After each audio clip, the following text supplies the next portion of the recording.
forget everything. And I just get my patient from, and I'm like, they have a short right leg. What? You all right? Yep. Welcome. I just had went through this last week and was like, okay. So, lay them down. I forget everything else. I'm like, I just gotta look for a PI or an AS. They have a short right leg. What is it? That's a trick question. You don't know. It's either a right PI or a left AS. Because if I have a short leg on the right, what do I have on the left? A long leg. That sounds stupid, but everybody forgets. So I either found a short leg on the right and it's a PI, or I found a long leg on the left, or it's an AS, or the patient just has different size legs. Isn't that kind of the same thing? If they have a right PI, then of course, wouldn't everybody have a left? Yeah. That's why you do the standing. That's why you got to figure out what's restricted. That's when we just want you have your thumb on the. You do the standing forward bend test where you're palpating PSISs. You do the seated forward bend test where you're palpating the PSISs, and or you do the step test where one thumb's on the PSIS, the other one's on the table. And then you decide in the step test, my thumbs didn't come together or go apart, that side's stuck. In the standing forward bend test, one of the PSISs was dragged with the sacrum as they bent forward, so it moved a lot further, so that side's stuck. And the seated forward bend test would be the same thing. So if I have a short right leg, and I go through those things, and it looked like the left SI joint was stuck, I don't have a right PI, I have a left AS. Right side short. I went through that, everything, you know, I had standing forward bend test. This PSIS moved a lot further, so the sacrum dragged that PSIS with it, so that was stuck. Okay, that's stuck. During the step test, they lift their leg up to 90 degrees, they didn't move together. They moved the opposite leg past 90 degrees, they didn't move apart, that's stuck. So we found a short right leg, we were really focused on that right side, but the right SI joint's moving. It's the left side that's stuck, so we have to call that the AS. Because it's the long leg, actually, that's stuck. And AS will cause a long leg. It's which one moves first, right? Not farther. It's first and farther. First and farther. Yeah, I mean, if you're with the forward bend test, if the patient's bending down, touching their toes, and their spine's bending and their sacrum will eventually nutate, if the SI joint is moving properly, this happens. Yeah. If it's stuck, when the sacrum moves, the innominate will go with it, and the PSIs will move a lot. Yeah. It's not just first, it's Okay. both. Okay. So you have them do that, and usually it's at the last little bit where you notice they bend forward, both are moving a little bit, both are moving a little bit, and then the last little bit, the PSIS will move a lot further. That means that this side's stuck and the sacrum dragged it, the innominate with it. And then the step test is interesting because it also tells you whether they have a flexion or extension restriction, but we didn't focus on that with you guys. So the step test technically can actually tell you which one's a PI versus an AS. Or if the patient doesn't have a PI or AS and they still have a joint restriction. But I wouldn't worry about that because we didn't tell you how to deal with that. So, and then if we reverse engineered it like that, we can tell which side's stuck. Or we do those tests first, decide which side is stuck, and then we look for the leg length correction so we know which side we're focused on. And then we palpate the PSIs, notice that they're different in the iliac crest. So we do, because chances are this patient is going to be standing or seated, we can do those tests first. Decide, okay, right SI joint's not moving, let's figure out why that is. Then we have them prone, we look for leg length. Well, that side's shorter. Okay, it's shorter and it's stuck, it's probably a PI. Let's palpate PSISs. Well, the PSIS should be posterior and inferior to the other. The iliac crest on that side should be higher. If we check the ASIS, that should actually be superior to the other side. So everything should make sense. And then we call it PI on the right. If it was shorter and it was stuck to begin with. That's interesting. It just jumped out of your ear. Strange.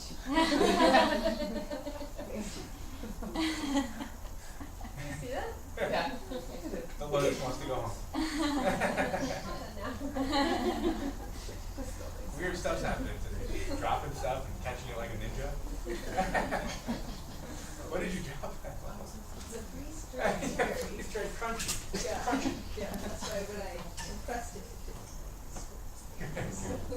All right. Everybody understand that? That's part of the assessment. I would assume that everybody knew that, especially how to find the static things. It's just the motion compilation needs to be focused on as well. So if we have a PI on one side, by definition, we have to have an AS on the other. We just got to figure out which side we're focusing on, and that side needs to be stuck. If it's not moving very well, then whatever it is, we call it what it is and we manipulate it. Both sides are moving. It could just be that the patient is not symmetrical. I don't find anything. I don't find anything. So let's talk about ASPI setup. And then we can do code intake. So I'm gonna, like I did last week, I'm gonna show it to you, and then we'll go over it next week. So I need a volunteer on this blue table. Gather around. I'll show you. I'll go through all the details that we're gonna go over next week, just to get you thinking about this stuff. Lie on your side, facing me. All right. So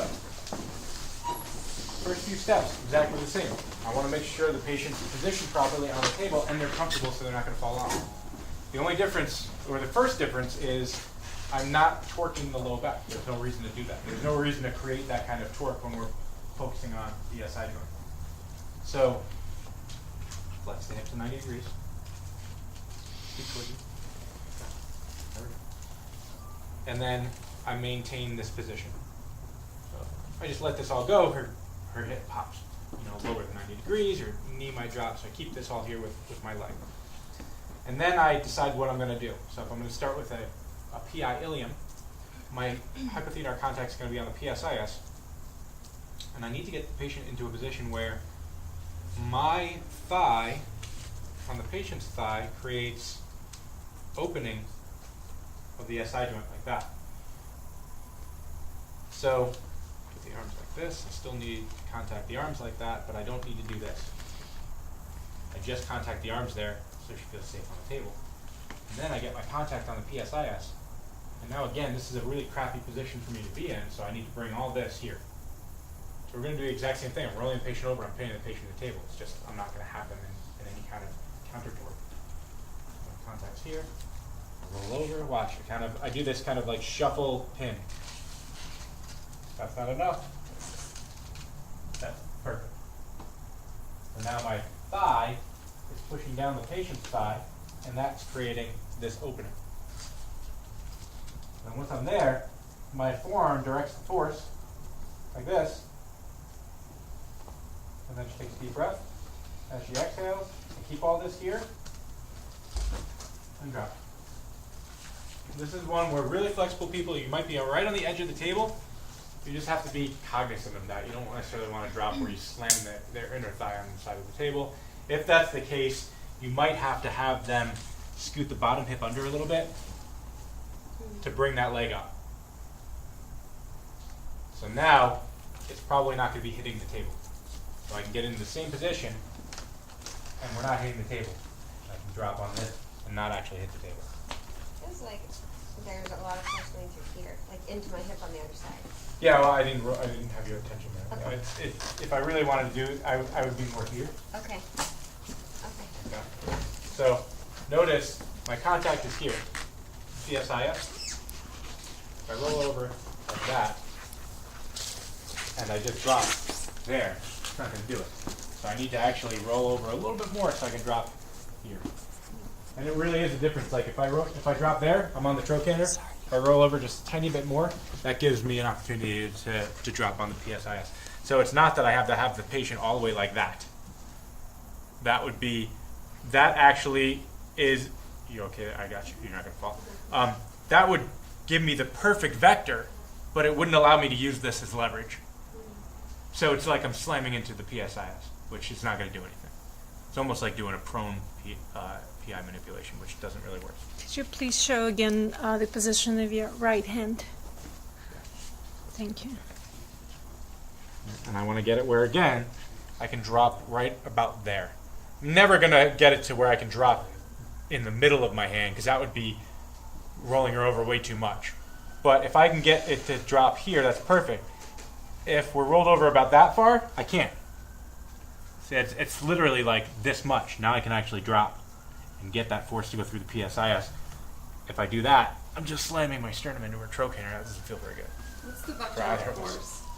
The vectors, P to A, I to S, a little bit of M to L, but mostly P to A and I to S. So it's okay to lift up a little bit if you keep the tension and all Yeah. your hand and everything in the Yeah, same if I position? lift up, but I keep this tension here. Yeah, okay. So I'm pushing a little bit while I'm doing that. Yeah. And then dropping, and Right. the force goes. If I do this, Yeah. that just, it's like, you know those balsa wood planes that have the rubber band, and you wind them up, and then you're like, oh crap! You're building up that tension. And you don't want to let it go because you took steps to build it up. If you let it go, the propeller just goes, and you got to start all over again. Yeah, okay. So, yeah. Yeah, those things frustrated me as a kid.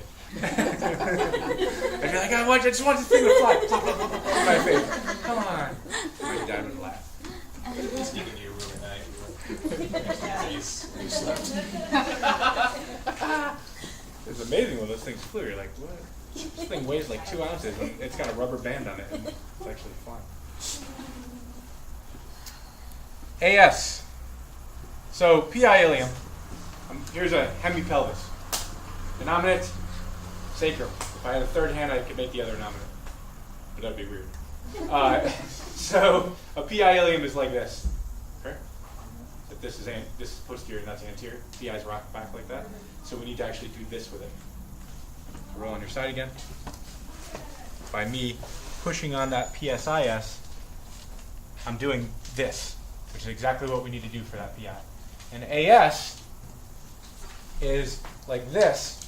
I need to rock it back like that. So the AS ilium is like that. We need to bring it forward like this. So the AS, we start the exact same position, but now we're not contacting that PSIS. We're contacting ish tube, but really what we're doing is we're palming the innominate. Because contacting the ish tube is not going to get it, not going to do it. We're using leverage, and if we can palm the innominate, then we can use that whole innominate to do this, which is exactly what we need to do with that innominate. It's like that. We need to rock it forward like this. So every single person is going to need to be behind the knee to do that, instead of here. Mm-hmm. If I'm here, I can get my body behind this. If I'm here, I'm ahead of where I need to be. And that's not going to work. So we start here.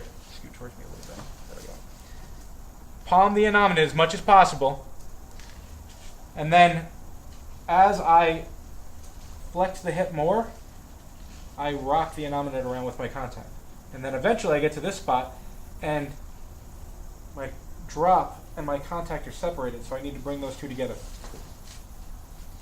And now when I drop, the hand's not doing too much. It's mostly the legs. When I drop, watch what happens. Boom. I'm doing that to the innominate. It's just sloppy without my contact there. When I do it with my contact, it looks like I'm doing what I need to do. And that's all I need to do is drop on this part of my hand again while I'm dropping and bending my knees, and by doing that, I'm flexing the hip a little bit. Even flexible people, you're going to start them here at 90, you only need to get them to about there. You're never going to have their leg up here like that. It's just not. It's not advantageous to the position. So, ish tube contact, but really it's, as much as possible, try to grab the whole innominate. And then be able to rock that forward. If I just did this, I might be able to get that, but notice I'm not getting as much as if I did this. Plus, it doesn't feel as good because I'm poking at somebody's ish tube. Drop's very similar. I'm here. PI, I'm here. They're very similar. I just direct my body to this part of my thumb or hand.